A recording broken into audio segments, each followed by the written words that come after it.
మరి సాయంకాలం సమయం రోజంతా మన ఆనందం రాత్రి అంతా పూజ చేశాను, పగలంతా దేవుని సన్నిధిలో చేస్తున్నాం. ఇది ఒక భాగ్యమే, భారం కాదు, ఇది ఒక భాగ్యం. ఇది చాలా మంది కూడా పోగొట్టుకుంటూ ఉంటారు. దేవుని సన్నిధి వాళ్ళకి అవకాశం ఉన్నా సరే, రాగల అవకాశం ఉన్న అవకాశాలు ఏం చేస్తారంటే వదులుకుంటారు. ఎందుకంటే కారణాలు చెప్పి, అనేక స్వార్థం చెప్పి దేవుని సన్నిధిని నిర్లక్ష్యం చేస్తారు. మరి వాళ్ళ విషయంలో కూడా దేవుడు నిర్లక్ష్యం చేస్తాడేమో. వారికి ఇవ్వవలసిన వారి ఆశీర్వాద విషయంలో దేవుని విషయంలో నిర్లక్ష్యం చేస్తూ ఉంటాడు. కానీ దేవుడు నమ్మదగిన దేవుడు కనుక ఆయన మనం ఈరోజు రోజంతా మనం ఆయన ఆరాధించుకునే కృప దేవుడు మనకి ఇచ్చిన తండ్రికి ఒకసారి గట్టిగా స్తోత్రం చెప్తాం.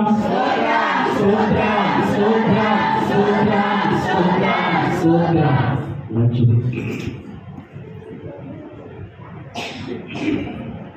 బైబిల్ గ్రంథంలో నుండి ప్రవక్త అయిన ఇర్మియా రాసిన, అందరూ కూడా బైబిల్లో తీసుకోండి.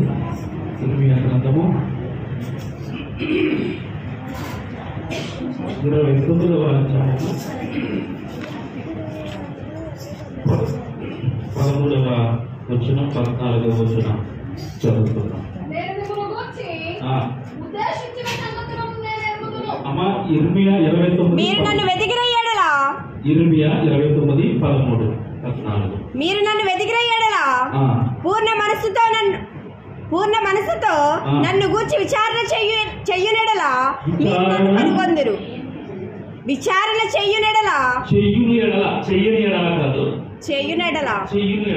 అంటే చేస్తామని మీరు నన్ను కనుగొందురు. నన్ను నేను మీకు కనపరుచుకొందును.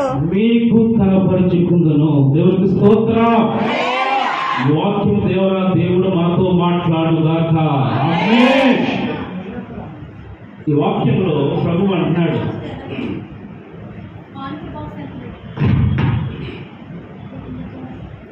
నన్ను వెతకండి,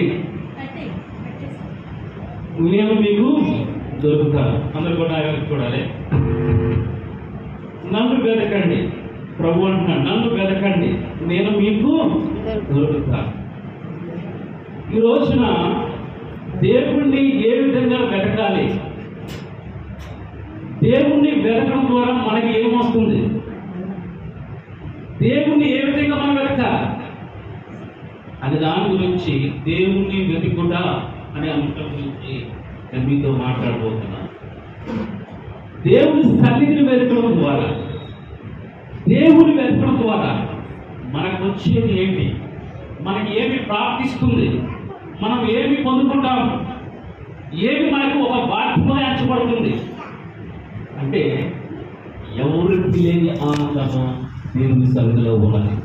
ఎక్కడ దొరకని ఆనందము దేవుని సన్నిధిలో ఉన్నది. ఎందుకంటే అనేక మంది దేవుని వెతుకుతున్నారు. ఈ రోజున అనేక మంది ఎక్కడెక్కడో దేవుని వెతుకుతున్నారు, దేంట్లో వెతుకుతున్నారు. కానీ వాళ్ళు పూర్ణ హృదయంతో వెతకటం లేదు, పూర్ణ మనసుతో వెతకటం లేదు. అంటే దేవుణ్ణి అలాగే వెతకాలా? దేవుణ్ణి పూర్ణ బలంతోనూ పూర్ణ మనసుతోనూ వెతకాలా? అలా వెతుకుతేనే నేను దొరుకుతాను అని ప్రభు సెలవిస్తున్నాడు. మరి ఆ విధంగా వెతకకుండా వెతికాను అనిపించుకుని వెతుకుతున్న వారికి దేవుడు మాత్రమే కనపడడు. దేవుని సన్నిధి కూడా వారికి రాదు, దేవుని తోడు కూడా వారికి రాడు. వారు భ్రమలో ఉంటారు. ఏమని? నేను వెతుకుతున్నానని. వారికి మాత్రం దేవుడు దొరకడు. మరి ఎవరికి దొరుకుతారంట? సుందరి అయిన, కొత్తదారుడైన చెక్కయ్య ధనవంతుడు, అతను దేవుణ్ణి వెతకాలనుకున్నాడు, దేవుణ్ణి కనుగోలనుకున్నాడు. అతను ఒక రోమా సామ్రాజ్యంలో ఒక ముద్రపక్కల 800 రూపాయలు మంచి వాక్యం చెప్పినప్పుడు ఎవరికి ముద్రపక్కడు మంచి అధికారముగా ఒక ట్యాక్స్ కలెక్ట్ చేసేవాడు. అతను ఏంటంటే వడ్డీ, బాల వడ్డీ, చక్కెర వడ్డీ, మిశ్రమ వడ్డీ, అన్ని రకాల వడ్డీ ఆ సామ్రాజ్యానికి ఏంటంటే భక్తానికి సగం అప్పచెప్పి మిగతాదంతా కూడా సంపాదించుకోవచ్చు. సపోజ్ 1,00,000 రూపాయలు ఆ పట్టణానికి ఆ ఏరియాకి వచ్చే సుంకమును చెల్లించి 10 లక్షలు సంపాదించవచ్చు. ఆ 10 లక్షల్ని ఇతను తన ఇంట్లో దాచుకోవచ్చు. అంటే అంతటి ధన మోసము కలిగిన వాడు అతనికి కనిపించిందట. ఏమని? ఎవరు కనుగోవాలని? యేసయ్యను కనుగోవాలి. యేసయ్యను చూడాలనుకున్నాడంట. యేసయ్యను చూడాలనుకుని అతను ఏమి మామూలు అందరిలాగా జనసమూహంలో కలిసిపోలేదు. ఈ రోజున యేసయ్యను చూడాలని అందరూ కూడా లోకం ఉన్నట్టు ఉంటున్నారు, లోకం పద్ధతుల ప్రకారం ఉంటున్నారు. వాళ్ళకి యేసయ్య పొరపడు, వాళ్ళు యేసయ్యను కనుగొనలేరు. చక్కగా పొట్టివాడు పొరుసవాడు అందరిలాంటి వాడు కాదు. అతని స్వభావం దేవుడు మార్చివేసేస్తాడు. ఎప్పుడైతే దేవుడు చూడాలనుకుని ఆశ కళలో కలిగిందో అతను ఒక చెట్టును ఎంచుకున్నాడు. ఆ చెట్టును ఎంచుకుని ఆ చెట్టు ఎక్కితే యేసయ్య ఆ ఎరుకో మార్గము గుండా వస్తాడు కదా, అక్కడ వచ్చినప్పుడు నేను ఆయన చూడగలను అని విశ్వాసంతో ఎక్కాడు. ఆ విశ్వాసాన్ని యేసయ్య చూశాడు. యేసయ్య ఆ విశ్వాసాన్ని చూశాడు. ఎందుకంటే అతను యేసయ్య గురించి ఆలోచించకముందే యేసయ్య జక్కయ్య గురించి ఆలోచిస్తున్నాడు. దేవునికి స్తోత్రం, హల్లెలూయా. ఆలోచించక ముందే, మన కుటుంబంలో శోధన రాకముందే ఆ శోధనను తప్పించగల దేవుడు నేను ప్రకటిస్తున్నా నజరేయుడైన యేసుక్రీస్తు ప్రభువు. దేవునికి స్తోత్రం, హల్లెలూయా. అతను ఆ శరీర ప్రకారం కూర్చున్నాడు, అందరిలాగా హైతున్నవాడు కాదు. కానీ అతను కలిగిన ఆశ అంటే నేను ప్రభువుని వెతకాలి, నేను ప్రభువుని కనుగొనాలి. దేవుడు వాక్యం జరగవస్తుంది తెలుసా? నన్ను కనుగొనవాడు జీవమును కనుగొనను. దేవునికి స్తోత్రం, హల్లెలూయా. అతను తన శరీర ప్రకారం కూర్చువాడైనా విశ్వాసములో హైతున్నవాడు, విశ్వాసములో ఉన్నతమైన వాడు. అతను చెట్టెక్కి యేసయ్యను చూశాడు. యేసయ్య కూడా అతను చూచాడు. పిలిచాడు. చక్కగా నీటిలో నేను ఉండవలసినది, నీటిలో నేను విందు చేయవలసినది. నీ ద్వారా నీ కుటుంబానికి రక్షణ రాబోతుంది. నీ ఒక్కడికే కాదు, నీతో పాటు నీ కుటుంబానికి కూడా రక్షణ ఇవ్వగలను నేను. నీ ఒక్కడైనా కాదు, నువ్వును నీ ఇంటి వారిని కూడా నన్ను ఆరాధించాలి. అట్టి దేవుని నేను, నువ్వు కనుగొన్న దేవుని నేనే. ఇదిగో నీ ఇంటికి వస్తున్నాను, ఇలా జన సమూహాన్ని విడిచిపెడుతున్నాను. ఇదిగో నీవు కనపరిచే విశ్వాసము గొప్పది కనుక నీతో పాటు నేను వచ్చేస్తున్నాను. 19 ఈ మాటలు ఉంటాయి. చదువు ఒకసారి లోకాసు వార్త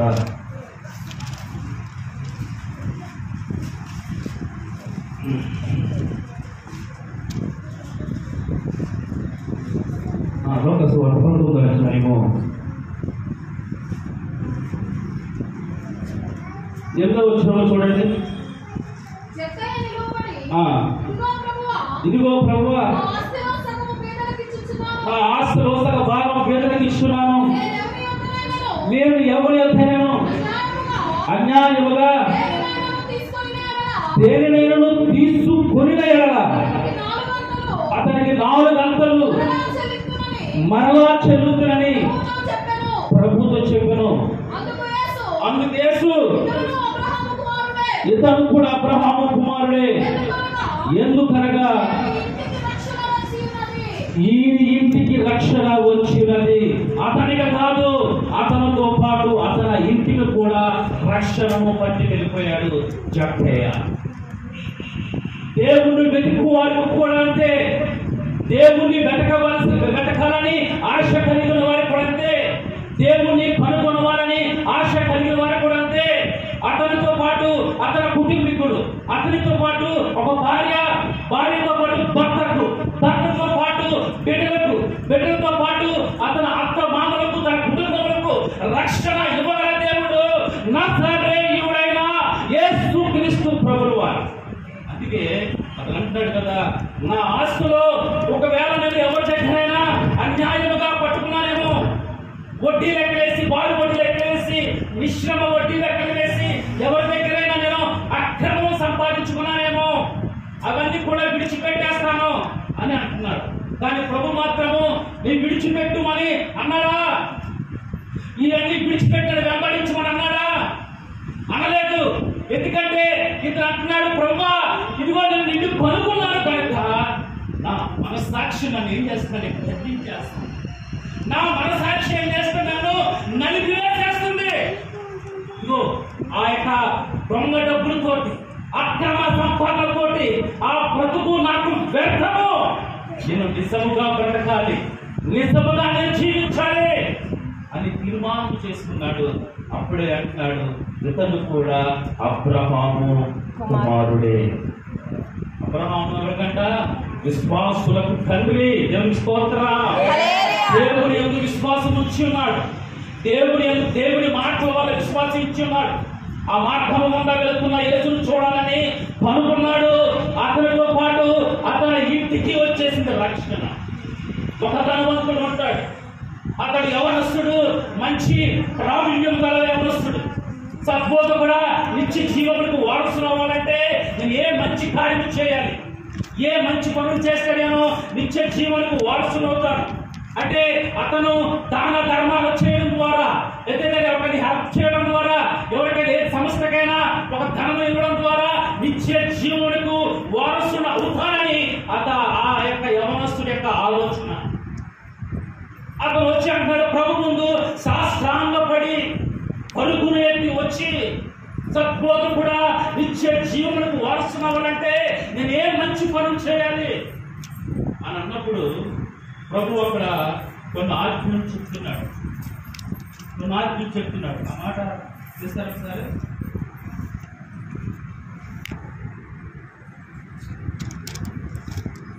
మత్తయి సువార్త 19వ అధ్యాయం.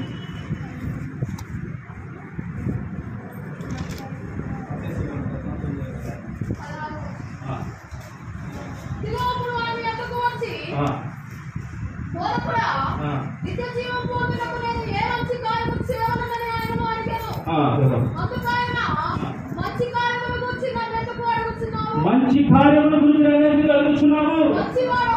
మంచివాడొక్కడే. నీవు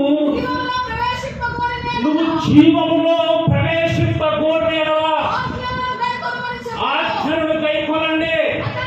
అందుకు అతడు ఏ ఆజ్ఞలను అడగదా యేసు నరహత్య చేయవద్దు,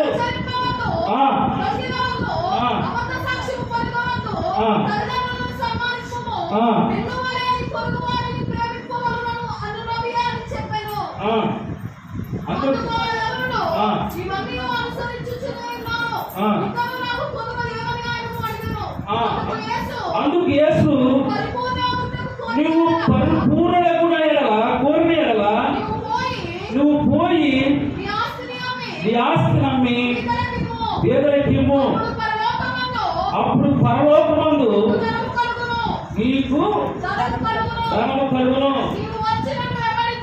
నీవు వచ్చి నన్ను వెంబడించమని చెప్పాను. అయితే యవనస్తుడు మీలో ఆస్తి గలవాడు కనుక ఆ మాట విని వ్యసనపడుచు వెళ్ళిపోయాను. ఇక్కడ చూడండి, నన్ను కనుగొన్నవాడు జీవమును కలిగినాడు కదా ప్రభు. ఇది అంటున్నాడు కదా, నేను మంచి కార్యాలు చేస్తున్నాను, దాన ధర్మాలు చేస్తున్నాను, వీటి ద్వారా నేను నిత్య జీవమునికి ఏమైనా వారసును అవుతానేమో అని ప్రభువును వెతుకుతుంటూ వచ్చాడు. ప్రభు సెలవిచ్చే మాట అంటే, నువ్వు నిత్య జీవనకు వారసుడు అవ్వాలంటే నీ పూర్ణ హృదయంతో, నీ పూర్ణాత్మతో నీ తల్లి దేవుడైన యెహోవాను నువ్వు ఆరాధించాలి. ఆయన యందు నమ్మకించాలి. నువ్వు చేసే దాన ధర్మాల ద్వారా, నువ్వు చేసే పనుల ద్వారా నిత్య జీవనకు నువ్వు వారసుడు కాలేవు. కుమారుడు యందు విశ్వాసం ఉంచేవాడే నిత్య జీవము కలవాడని వాక్యం సెలవిస్తుంది. ఈ మాటలను చెప్తున్నప్పుడు ఆ యవనస్తుడు ఏం చేశాడంటే ఆ మాటలకు వ్యసన పడ్డాడంట. ఆ మాటలకు అతనికి వేదన కలిగిందంట. అయితే అతని స్వభావం ఏంటంటే అతనితో పాటు అతని కుటుంబానికి రక్షణ పట్టుకెళ్ళాడు. అతను వ్యసన పడి తిరిగి వెళ్ళిపోయాడు. కానీ చక్కయ్యను ఇతనికి కంపేర్ చేసి చూసినప్పుడు ఇతను ఆస్తి గలవాడు. ఆస్తిని విడిచిపెట్టుకోమంటే విడిచిపెట్టుకోవట్లేదు. కానీ విడిచిపెట్టుకోమని చెప్పకుండానే అది యేసయ్యను కనుగొనాలని చూసిన జక్కయ్య విడిచిపెట్టుకున్నాడు. అందుకే నన్ను కనుగొన్నవాడు జీవమును కనుగొను. దేవునికి స్తోత్రం. హల్లెలూయా. ఎంతమంది దేవుణ్ణి వెతుకుతున్నారు ఈరోజు? నిజ దేవుణ్ణి ఏ విధంగా వెతుకుతున్నారు? ఎలా వెతుకుతున్నారు అంటే కొంత సమయం ప్రార్థనలో కలిపి ఒక 10 నిమిషాలు ఒక 10 నిమిషాలు ప్రార్థన, ఒక 5 నిమిషాలు ఏదో చేసుకుని అయిపోతుంది. ప్రభుతో ఏకాంతలకు కలిపి కొన్ని గంటలు ప్రభు స్వరమును వినగలిగిన ఆ యొక్క ఆత్మను ఎప్పుడు పొందుకుంటావు? దేవుణ్ణి నువ్వు ఎప్పుడు కనుగొంటావు? ఆయన అంటారు కదా, నేను నీకు దొరుకుతాను, నువ్వు కనుగొనేలా నేను నీకు దొరుకుతాను. ఎలా మరి మనుషులు అర్థం కదా, ఆయన ఎలా మనకు దొరుకుతాడు? ప్రార్థనలో మనకు దొరుకుతాడు. రోజున ప్రార్థన అనేది ఒక బాడీకి ఒక అలవాటుగా మార్చుకోవాలి. గంటలు ప్రార్థనలో మారుతున్నారు. అంటే ఒక అరగంట ప్రార్థన చేస్తే టైంతో సంబంధం లేదు. సమయంలో మర్చిపోవాలి. నువ్వు దేవుడిలో లీనమైపోవాలి. దేవుడితో నువ్వు ఏకత్వం అయిపోయేవాడు. దేవుడితో భిన్నత్వమై ఉండకూడదు, ఏకత్వం అయిపోయేవాడు. ఆయన నీవు కలిసిపోవాలి. ఆయన నీవు ఏకత్వమైపోయాలి. నువ్వు మోకరిస్తే ప్రభువు పరలోకమని పొంగి చూచేలాగా ఉండాలి. నువ్వు మోకాలు ప్రార్థన. నువ్వు మోకరిస్తే ప్రభువు అనుకోవాలి, నా బిడ్డ ఏమి విజ్ఞాపన చేయబోతున్నాడు, ఏమి మాట్లాడబోతున్నాడు, ఎవరి కొరకు ప్రార్థన చేయబోతున్నాడు, ఎవరి కొరకు విజ్ఞాపన చేయబోతున్నాడు అని ప్రభు చూడాలి. కరెక్ట్గా ఎక్కడ తప్పుకుంటుందంటే ఈ క్రమం ఏం చేస్తుంది తెలుసా? కొంత సమయం దేవుడు నీ మాటలు ఆయన దగ్గరికి వెళ్ళేలోపే నువ్వు ఆమెను వేస్తావు. 10 నిమిషాల ప్రార్థన అంతే, అక్కడ అయిపోయింది.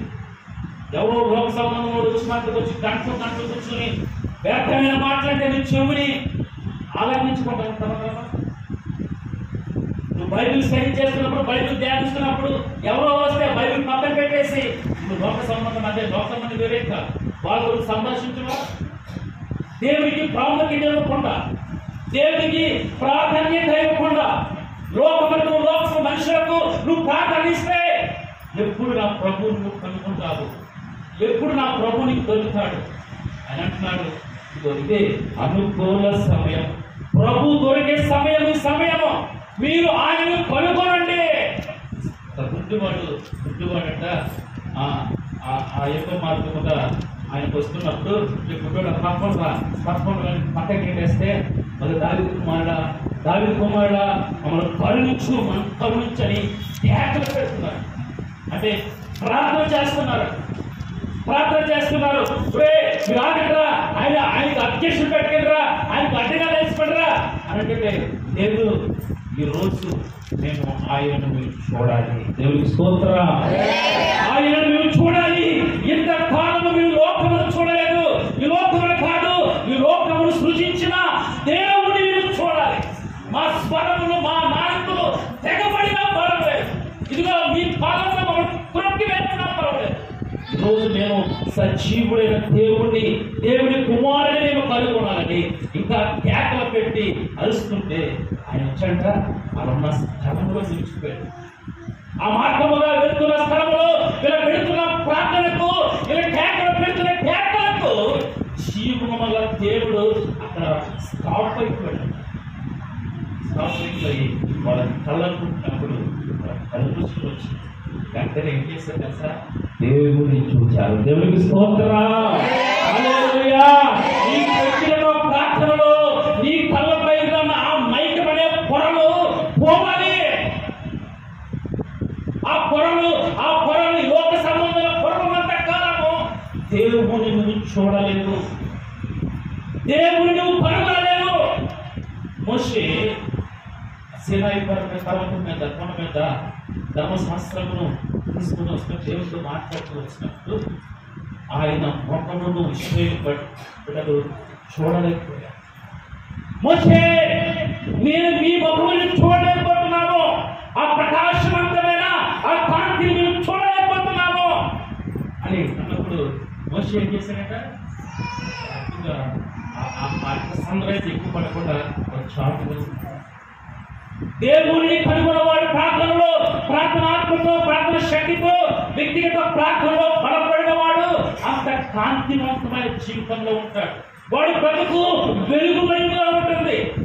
చీకటి కార్యాలకు, చీకటి అలవాట్లకు, చీకటి అకార్యాలకు, అకార్యకలాపాలకు వాడు వెళ్ళడు. చాలా మంది అంటారు, వ్యర్థమైన వాటిని చూడకుండా, వ్యర్థమైన తలంపులను ఆలోచించకుండా నేను ఉండలేకపోతున్నాను. చాలా మందిలో ఇదే ఒక పెద్ద సమస్య. ఏంటంటే నేను చూడలేకపోతున్నాను, నా కళ్ళను నేను అదుపులో పెట్టలేకపోతున్నాను, నా నాలుకను నేను అదుపులో పెట్టలేకపోతున్నాను. ఏంటి దీనికి ఫుల్ స్టాప్? ఏంటి? నీ కళ్ళతో నువ్వు వ్యర్థమైన వాటిని కంట్రోల్ పెట్టుకోవాలని నువ్వు అనుకుంటే నువ్వు చేయలేవు. బట్ ఈ జీవితంలో నువ్వు అనుకున్నది ఇది నేను ఘటకాలను చేయగలంటే నువ్వు చేయలేవు, నువ్వు ఓడిపోతావు. అది ప్రభు కల్పించేశాడు. ప్రభు ఎప్పుడైతే నీ కళ్ళతో నువ్వు ప్రభు యొక్క సన్నిధిని, ఆ ప్రకాశవంతమైన కాంతిని నీ కళ్ళకు ఎప్పుడైతే కొట్టిందో ఈ లోకంలో నువ్వు చూడలేవు. ఈ లోకం అనుసరిస్తున్న అనుసరణ నీ కళ్ళతో చూడలేవు. అది వ్యర్థంగానే అనుకుంటావు. ఈ లోకం మాట్లాడే మాటలు నోట రాలేవు. ఆ ప్రకాశవంతమైన కాంతిని, ఆ మహిమను పొందుతున్నారు. ఇప్పుడు ఆయనను వెతికినప్పుడు యెషయా గ్రంథము 55వ అధ్యాయము 6వ వచనంలో ఆ మాట చదువుతాం. యెషయా గ్రంథము 55:6. యెహోవా మీకు దొరుకు కాలమందు ఆయన వెతుకుడి, ఆయన సమీపముగా ఉండగా ఆయనను వేడుకొనుడి. చూడండి, యెహోవా గురించి సమయం అంట. ఆయన సమీపముగా ఉన్నాడంట. ఆయన అందరికీ దొరుకుతాడంట. నీకు దొరుకుతాడు, నాకు దొరుకుతాడు, మనందరికీ దొరుకుతాడు. కానీ మనమే ఆయన పట్టుకోలేకపోతాం. ఎందుకంటే కనపడిన దేవుణ్ణి మనం పక్కన పెట్టేసి కనిపించే వాటిని మనం వెతుకుతున్నాం. కనపడిన దేవుడిని పక్కన పెట్టేసి కనిపించే వాటిని మనం వెతుకుతున్నాం. కనిపించే వాటిని పక్కన పెట్టేసి కనిపించని ప్రభువుకు వెళ్ళిపోవాలి. దేవుడికి స్తోత్రం. హల్లెలూయా, హల్లెలూయా. హృదయపూర్వకముగా ప్రభుని వెతకాలంట. ద్వితీయోపదేశకాండము 4వ అధ్యాయము 29వ వచనంలో ఈ మాట మనం చదువుకుందాం. ద్వితీయోపదేశకాండము 4:29. పూర్ణ హృదయంతో మనం ఎవరు వెతకాలంట? ప్రభుని వెతకాలంట. అయితే అక్కడ నుండి నీ దేవుడైన యెహోవాను మీరు వెతికిన యెడల నీ పూర్ణ హృదయముతోను నీ పూర్ణ ఆత్మతోను వెతుకునప్పుడు ఆయన నీకు ప్రత్యక్షమగును. ఎప్పుడు ప్రభుని ప్రత్యక్షమవుతాడు. ఎప్పుడు ప్రభు యొక్క సన్నిధి నీకు ప్రత్యక్షమవుతుంది అంటే నీ పూర్ణ హృదయముతో, నీ పూర్ణ మనసుతోనా? చెప్పండి. నీ పూర్ణ హృదయముతోను నీ పూర్ణ ఆత్మతోను వెతుకునప్పుడు ఆయన నీకు ప్రత్యక్షమగును.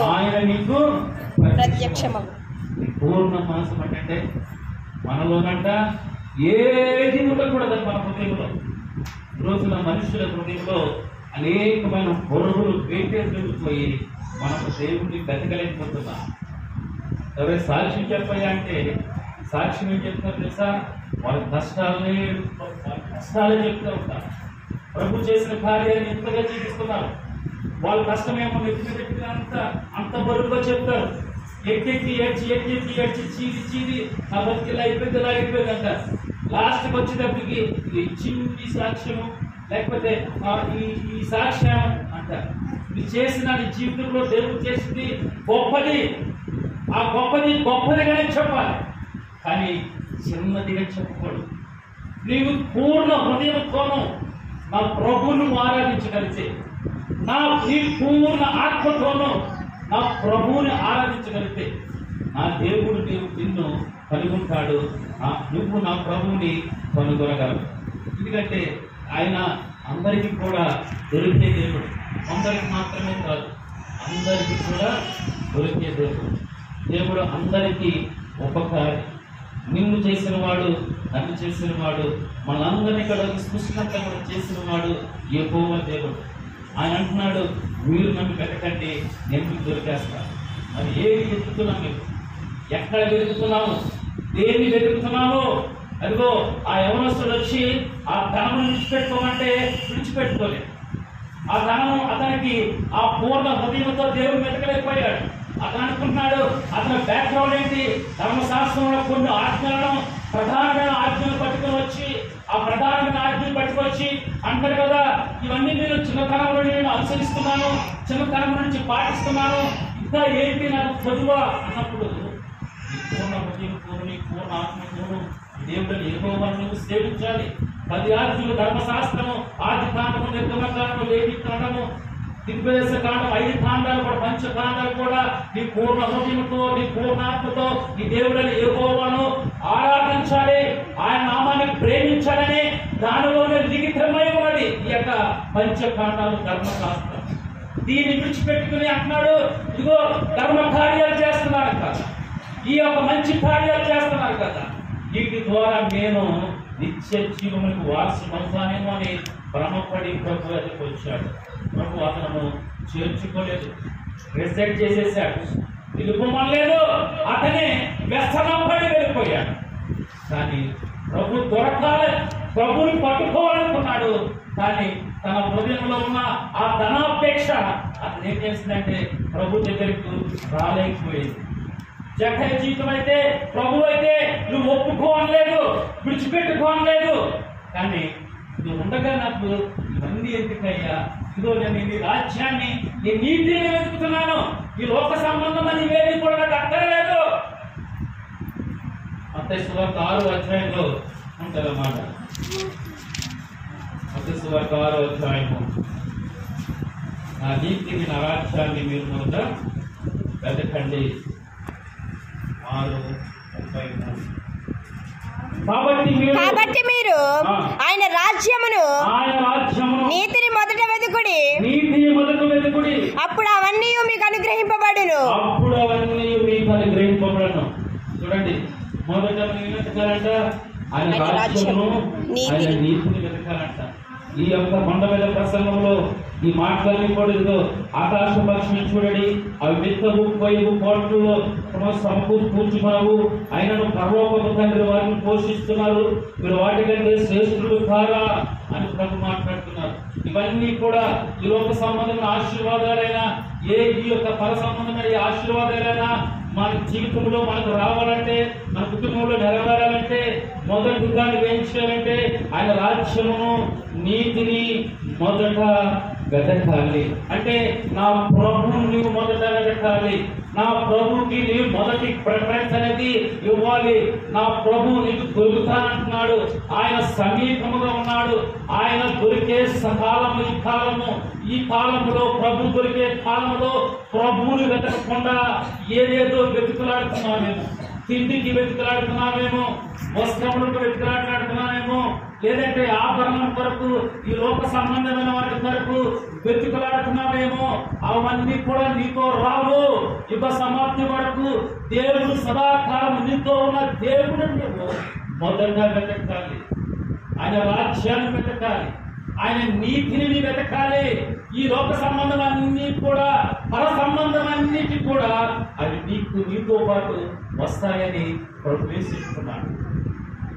మరి ఆ చెప్పిన మాట మన జీవితం నెరవేరాలంటే మొదటగా ఆయన నీతిని, ఆయన రాజ్యాన్ని మొదట వెతుకు. అప్పుడు అవన్నీ కూడా నీకు వెలువెంటనే, అంటే లైన్ కట్టాయంట. ఆయన రాజ్యంలో నీతి వెతుకున్నప్పుడు అవన్నీ కూడా లైన్ కట్టేస్తా ఉంటాయి, వచ్చేస్తా ఉంటాయి. ఎందుకంటే మన దేవుడు ఐశ్వర్యవంతుడు, ధనవంతుడు కనుక గొప్పవాడు, ధనవంతుడు కాదు. ఐశ్వర్యము, ఘనతను, విలువైన వాటిని దేవుడు మనకిచ్చే దేవుడు మన దేవుడు. ఈ లోకంలో ధనవంతులు ఉండొచ్చు, ఆ ధనం ఏంటంటే అప్పుడైపోతే ధనం పోతుంది, కోట్లు ఏమవుతుందంటే కోట్లు కరిగిపోవచ్చు, చిరిగిపోవచ్చు. ఆ దేవుడు ఐశ్వర్యవంతుడు, ఘనతనిచ్చే దేవుడు మన దేవుడు. అట్టి దేవుడిని నువ్వు వెతకాలి, అట్టి దేవుడిని నువ్వు కనుగొనాలి. ఎలా కనుగొంటావు? నీ పూర్ణ హృదయంతో, నీ పూర్ణ ఆత్మతో నా దేవుడు నువ్వు కనుగొనాలి. ఆయన అది నీతో అంటున్నాడు, నీకు నీవు దొరుకుతాను, జక్కయ్య కొనుక్కుని అతనితో పాటు అతని కుటుంబాన్ని కూడా రక్షణ పట్టుకెళ్ళిపోయాడు, రక్షణను తీసుకెళ్ళిపోయాడు. తన కుటుంబంలోనికి ఆహ్వానించలేదు, కానీ నీ కుటుంబానికి నేను వస్తాను, నీ ఇంట్లోకి వస్తానని యేసయ్య అతను కంటే వెళ్ళిపోయాడు. ఎందుకని? దేవుణ్ణి వెతికాడు, అతను పట్టుకున్నాడు. మరి నువ్వు ఈ రోజున ఏమి వెతుకుతున్నావు, ఏమి పట్టుకుంటున్నావు, ఏమి నీ ఇంటికి నువ్వు తీసుకువెళ్తున్నావు?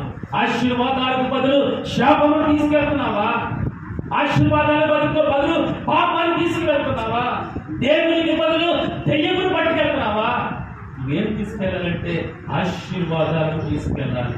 ఎందుకంటే నా దేవుడు ఆశీర్వదించే దేవుడు, నా దేవుడు దీవించే దేవుడు, నా దేవుడు నీ పరిస్థితులను మార్చిపోయగల దేవుడు, సమస్యలన్నింటినీ కూడా తుడిచిపోయగల దేవుడు. అటు దేవుణ్ణి నీవు కనుగొన్న నాడు నువ్వు జీవమును కనుగొంటావు. దేవుడికి స్తోత్రం. హల్లెలూయా. కీర్తన గ్రంథంలో కూడా దావీదు అంటాడు కదా, 24:6 కూడా చదవండి ఒకసారి. కీర్తన 24:6. ఆయనను ఆశ్రయించువారు యాకోబు దేవా నీ సన్నిధిని వెతుకువారు అట్టివారే, నీ సన్నిధిని వెతుకువారు అట్టివారే. 27 కీర్తన గ్రంథం 27:8 కూడా ఉంటారు. నా సన్నిధిని వెతుకుడని నీవు సెలవీయగా యెహోవా నీ సన్నిధిని నేను వెతకదనని నా హృదయము నీతో అనేను. చూడండి, తన హృదయంతో అంటున్నాడు. మన హృదయాలు ఎక్కడ పెట్టేస్తున్నాం? నీ హృదయము దేవుని సన్నిధిని వెతకాలంట, నీ హృదయము దేవుని సన్నిధిని పట్టుకోవాలంట, నీ హృదయంలో దేవుని వాక్యముతో నింపబడాలంట. నీ 119 కీర్తనలో ఉంటారు కదా, నా హృదయంలో నీ వాక్యమును ఉంచుకున్నప్పుడు నేను పాపం వైపు నేను వెళ్ళను. నీ వాక్యం నన్ను ఏం చేస్తుంది తెలుసా? కంట్రోల్ చేసేస్తుంది. నీ వాక్యం ఏం చేస్తుంది తెలుసా? నన్ను భద్రపరి చేస్తుంది. ఆ వాక్యం నా గుండెలు గోతులు ఉన్నప్పుడు పాపము నాలోకి రాదు, పాపపు ఆలోచనలు, పాపపు చూపులు నాకు రావు, వాటిపైన నాకు జయము కలుగుతుంది. ఎందుకంటే నా హృదయంలో ఉన్నది దేవుని యొక్క వాక్యము. దేవునికి స్తోత్రం. హల్లెలూయా. 119:10 చూడమ్మా. కీర్తన గ్రంథము 119. నా పూర్ణ హృదయముతో నిన్ను వెతికి ఉన్నాను, నన్ను నీ ఆజ్ఞలను విడిచి తిరగనీయకుము. చూడండి, నా పూర్ణ హృదయంతో దావీదు అన్నాడు కదా, నా పూర్ణ హృదయంతో నేను వెతికి ఉన్నాను. ఎవరైతే ఆయన పూర్ణ హృదయంతో ఆయన వెతుకుతారో ప్రభు వారికి వెతుకుతాడు. దావీదు వెతుకున్నాడు పూర్ణ హృదయంతో, కనుగొన్నాడు దేవుడిని. దేవుడికి స్తోత్రం. హల్లెలూయా. ఎవరు దేవుడిని పూర్ణ హృదయంతో వెతుకుతున్నారు? మనం వెతుకుతున్నావా ప్రభుని? ఆయన దొరుకుతానంటున్నాడు. ఆయన దొరకకుండా దావుడే దేవుడు కాదు. మన దేవుడు చెట్టు పైన చెట్టు కింద ఉండే దేవుడు కాదు. ఆయన చెవుల నుండి వినే దేవుడు, మాట్లాడే దేవుడు, నిన్ను లక్ష్య పెట్టే దేవుడు. నువ్వు చూస్తున్న నువ్వు అనుభవిస్తున్న పరిస్థితులను మార్చివేయగల దేవుడు. లేనిది ఉన్నట్టు, ఉన్నది విరిక్తగా తల కిందగల చేయగల దేవుడు, భూమిని వణికింపగల దేవుడు, సముద్రంలో జలములను కూడా కంపింపగల దేవుడు మన దేవుడు. అట్టి దేవుడిని వెతుకున్నప్పుడు, నీ పూర్ణ హృదయంతో నువ్వు ఆయనను వెతికి పట్టుకున్నప్పుడు ఆయన నీకు దొరుకుతాడట. మరి నువ్వు ప్రభువుని వెతుకుతావా? ప్రభువుని కనుగొంటావా? మరి ఈ లోకంలో ఏదేదో కనుగొంటున్నావేమో, ఈ లోకంలో ఏదేదైనా వెతుకుతున్నావేమో. నీ వెతుకులాట్లన్నీ కూడా పక్కన పెట్టేసి నీ పూర్ణ హృదయంతో, నీ పూర్ణ ఆత్మతో, అంటే నీ పూర్ణ ఆత్మతో నీ మనసులో కూడా ఏది పెట్టుకోకుండా, అంటే ఖాళీగా పెట్టేసుకొని దేవుని వాక్యంతో నింపుకొని, దేవుని యొక్క సన్నిధితో నింపుకొని, దేవుని యొక్క ఆలోచనతో హృదయంలో నింపుకొని నువ్వు ప్రార్థిస్తున్నప్పుడు నా ప్రభు సన్నిధి నీకు తోడుగా వస్తుందంట, నా ప్రభు సన్నిధి నీకు కావలిగా ఉంటుందంట, నా ప్రభువే దిగి వచ్చి నీకు ముచ్చటిస్తాడట. గంటలు కూడా ప్రార్థిస్తున్నప్పుడు మనకు ఆ యొక్క శరీరము కూడా మైమర్చిపోతూ ఉంటాం. ప్రార్థన ఆ వ్యక్తిగత జీవితంలో, ఎందుకంటే 1 గంట అరగంట కాదు, లీనమైపోవాలి దేవుడితో. నువ్వు కనుక్కోవాలంటే నీ హృదయంలో లోక సంబంధమైన వాటిని జీరో చేసుకొని పర ప్రభువుని వెతుకుతున్నప్పుడు, ఈ కళతో కాదు ఆత్మీయ నేత్రములతో ప్రభువుని వెతుకుతున్నప్పుడు నువ్వు ప్రభువును చూడగలవు. ఆయన అంట హృదయ శుద్ధి గలవారు ధన్యులు, వారు ఏం చేస్తారంట? దేవుణ్ణి చూస్తారంట. నీ హృదయం శుద్ధిగా ఉంటే, నీ మనసు శుద్ధిగా ఉంటే, నీ మనసులో లోకపు సంబంధమైన వాటిని విడిచిపెట్టి నీవు నీ వాక్యముతో నీ హృదయం నింపుకొని నువ్వు ప్రభు వైపు చూస్తే ఆ ప్రభు సరిగంటది నీకు తోడుగా వస్తాదంట. దేవునికి స్తోత్రం. హల్లెలూయా. ఈ రోజు నుంచి నువ్వు చేయవలసింది ఏంటంటే ఆ ప్రభువుని వెతికి నువ్వు పట్టుకోవాలి. ఎలాగంటే నీ పూర్ణ హృదయంతోనూ నీ పూర్ణ ఆత్మతోనూ అలా వెతుకున్నప్పుడు దేవుడు నీకు దొరుకుతాడంట. ఆ దేవుడిని వెనుక కూడా విడిచిపెట్టుకోకూడదు. అంటే దేవుని సన్నిధిని మనం నిర్లక్ష్యం చేసుకోకూడదు. రోజున నిర్లక్ష్యం చేసేది ఏంటో తెలుసా? దేవుని సన్నిధి, ప్రార్థన, బైబిల్ రీడింగ్, ఇవన్నీ కూడా నిర్లక్ష్యం చేస్తున్నారు. ఏంటంటే వాళ్ళ మనసు ఏమనిపిస్తుందంటే ఇవన్నీ కూడా ఏం కాదు, రేపు చేయొచ్చు కదా, రేపు కనిపిస్తుంది, ఈ ప్రార్థన రేపు చేద్దాంలే, ఈ రోజు మిగిలిపోయిన అన్నం రేపు తింటావేమో. కానీ ఈ రోజు చెల్లించవలసిన ఈ నైవేద్యము ఈ రోజే నువ్వు చెల్లించాలి. దేవుడికి స్తోత్రం. ఈ రోజు ఇవ్వవలసిన ఆ యొక్క కన్యకలను ఈ రోజే పొందుకోవాలి. ఒక రోజు ఆదాం ఏం చేసినంటే దేవుడు చల్లటి పూట వచ్చి ప్రభు మాట్లాడుతున్నప్పుడు ఆ చల్లటి పూట ఒకరు మాట్లాడుకునేవారు.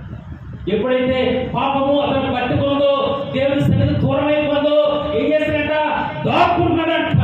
ఆ చెట్ల సందులోకి వెళ్ళి ఆ పాపులోకి వెళ్ళి దాక్కుంటాడంట. మరి అక్కడ దాక్కుంటాడని ఆ యెహోవా దేవుడికి తెలియదా? అదమా నువ్వు ఎక్కడా అన్నప్పుడు ఈ స్వరం విని నేను ఆ చెట్లు దాక్కు. చూడండి, మన ఎక్కడికి వెళ్ళినా ప్రభు మనతో ఉంటాడు. ఎక్కడికి వెళ్తాం? ఆకాశంలోకి వెళ్ళాలనున్నాడు, ఎక్కడికైనా భూమి కిందకి వెళ్ళాలనున్నాడు. మనతో కూడా ఎక్కడికి వెళ్ళినా దేవుడు సన్నిధి మనతో ఉంటుంది. అటు సన్నిధిని నిర్లక్ష్యం చేయకుండా ఆ సన్నిధిలో ఉన్న ఆశీర్వాదాలు, ఆ సన్నిధిలో ఉన్న దీవెనలు, ప్రభువుని పొందిన వాడు జీవం కనుగొన్నట్లుగా ప్రభువును కనుగొనాలి. ఆయన సన్నిధిని వెతకాలి. ఆ దేవుని నువ్వు పట్టుకోవాలి. అలా పట్టుకున్నప్పుడు నువ్వు దీవించబడతావు. ఈ పరలోక సంబంధమైన ఆశీర్వాదాలు, దీవెనలు మీకు స్వతంత్రించగలుగుతావు. అటు దీవెనతో దేవుడు మీకు సమృద్ధిని దయచేయుగాక. చిన్న ప్రార్థన చేసుకుందాం. చిన్న ప్రార్థన. ఇదిగో ప్రభువా, ఇంతకాలంలో ఏదేదో వెళ్తానేమో, ఇంతకాలంలో ఏదేదో వెతికిలాడుతున్నానేమో, ఆ వెతికిలాట్లో నీకు నిర్లక్ష్యం చేశానేమో. నీ సన్నిధి వెతికబడిన సెలవీయగా యెహోవా దేవా, నీ సన్నిధి నేను వెతుకుతానయ్యా. నా పూర్ణ హృదయంతో, నా పూర్ణ ఆత్మతో, అయ్యా నా పూర్ణ మనసుతో నిన్ను వెతుకుతాను. ఎప్పటి వరకు? నిన్ను పలుకునే వరకు. అయ్యా నువ్వు నన్ను పలుకునేంత వరకు, నేను నిన్ను పలుకునేంత వరకు నీలో నేను లీనమైపోతానయ్యా. ప్రార్థనలో నేను బలపడతానయ్యా. అయ్యా అదిగోనైనా ఈ లోకమును జయించాలంటే ఆ విశ్వాసం ద్వారా నేను జయించగలను. ఈ లోకము జయించని నా యొక్క విశ్వాసమే దేవా. ఇదిగో నా కళ్ళనైనా అనేక వాటికి అడిక్ట్ కాకుండా, ఇదిగో నా హృదయంలో నీ వాక్యముతో నేను నింపబడుతున్నప్పుడు, నా హృదయంలో నీ శక్తిని, నీ సన్నిధిని నింపబడుతున్నప్పుడు, ఇదిగో ఈ లోకము నేను పెంటగలిగిస్తాను, ఈ లోకము నేను ధరించగలిగిస్తాను, ఈ లోకమును ఒక పరికరాలుగా తీసివేస్తాను. దానికి నేను ప్రాముఖ్యత ఇవ్వను. ప్రాముఖ్యత నేను నీ సన్నిధికి నీకు మాత్రమే ఇస్తానయ్యా. నిరంతరము నీలోనే బలపడతానయ్యా. నిరంతరము నీలోనే జీవిస్తానయ్యా. జీవాధిపతి దేవ, అయ్యా నన్ను బలపరచండి దేవా, నన్ను బలపరచండి దేవా అని వ్యక్తిగతంగా ఎవరి కాలే ప్రార్థన చేసుకుందాం. ప్రార్థనలో నడిపి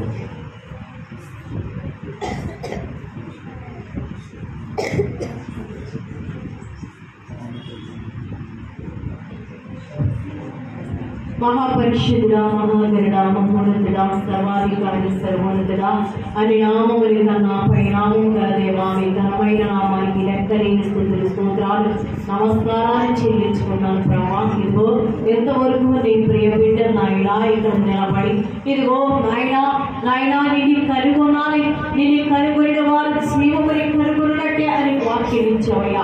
బిడ్డల వారిగా మాతో మాట్లాడవు నాయన. ఈ లోకంలో ప్రభా కొందరైతే పిలవకముని పేరుకి లోపడ్డారయ్యా, కానీ కొందరిని పిలిచి నామకము చాటి వేసుకొని వెళ్ళిపోయారయ్యా. అయ్యా నిన్ను కనుగొనాటి అయ్యా ఇదిగో అయితే ప్రభా నిన్ను కనుగొని ప్రభా కనుక్కున్నారు నాయన. అయ్యా ఇదిగో లోకముని విసర్జించి రక్షణ తెచ్చుకున్నాడయ్యా.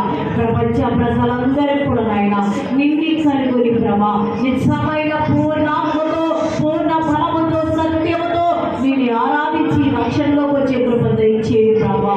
దేవా నిన్న వాక్యం మరిచిపోకుండా మా హృదయాలలో అయ్యా ఇదిగో నమర వేసుకునే కృప దయచేయండి ప్రభా. సమయము లేదు నాయనా, చాలా సమయము చాలా గతించిపోతూ ఉండగా సమయము పోలేక సత్యంలో వచ్చేస్తే నీకు సమయం ఇచ్చే కృప దయచేయండి అయ్యా. ఓ ప్రభా నాయనా గడిచిన నాలుగు నెలల వరకు నాయనా అయ్యా ఆరోగ్యము ఆయుషించి క్షేమస్థితిని ఇచ్చి నాయనా ఇంటి బ్రతికించి మరణ కృతజ్ఞత కూడిక ఇచ్చినందుకు మీకు వందనాలయ్యా. ఇదిగో ప్రభా ఈ అమావాస్య కృతజ్ఞత కూడిక రోజు నాయన మీ నామానికే మహిమ తెచ్చుకున్నందుకు నీకు వందనాలయ్యా. మరి యొక్క నెలలో మాకు నాయన అయ్యా ఆరోగ్యములు ఆయుష్ నాయన క్షేమస్థితిని ఇవ్వబోతున్నందుకై మీకు స్తోత్రాలు. ఇక్కడికి వచ్చిన చిన్నలు పెద్దలు ఎవరు వృద్ధులు అందరి కుటుంబాల్లో క్షేమము కలుగును గాక. ఈ రాత్రి ఇక్కడ ప్రార్థిస్తున్న ప్రతి కుటుంబంలో క్షేమము కలుగును గాక. దేవా మీ బిడ్డని వాడుకున్నందుకై నీకు స్తోత్రాలు యేసయ్యా.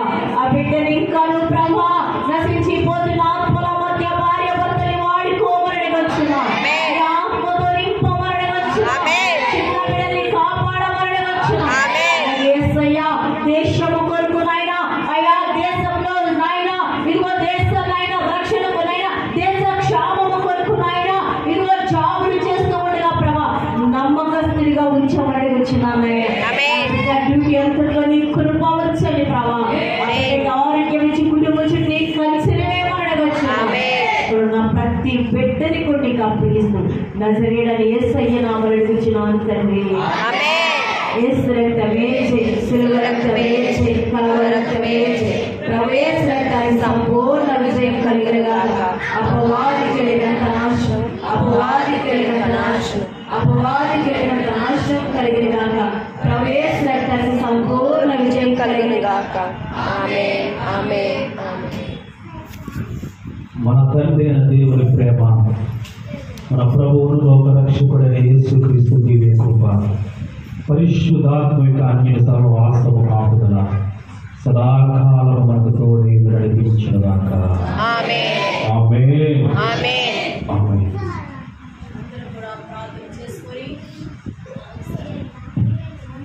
ప్రార్థన చేసుకొని